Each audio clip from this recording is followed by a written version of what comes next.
knowledge base. So, but just really quickly before you carry on, didn't you just describe basically saying I've got a main entity that Google understands within this chunk of text, and if I have something that Google won't understand because there isn't sufficient search volume, then I need to put it underneath that in that kind of mini niche and a bubble idea we had earlier on?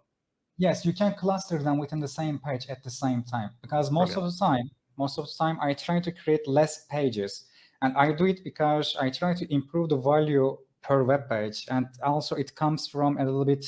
I am not so good at for pronunciation, but it comes from the Trystan Upstill. I can even type it, but I can't say it because I know these names from reading. I didn't hear their name before. I guess it's the correct one, Trystan Upstill. He has a good code for that. He says that the cost of retrieving should be lesser than cost of not retrieving.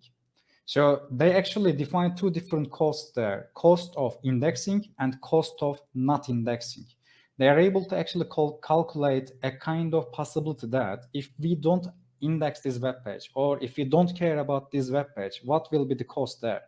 So they will compare this type of cost. And if you open too many pages there, and if there is not enough level of information there, or the search engine is not able to satisfy enough level of queries, or if they are not able to relate enough level of queries to that web page, it means that that web page is not so necessary for the search engines. And sometimes I try to cluster them together.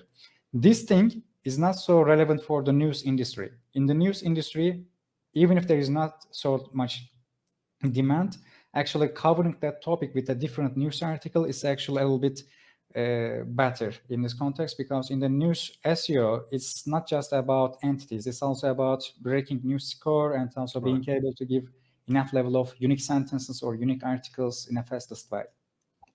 Right, yeah, I mean, news is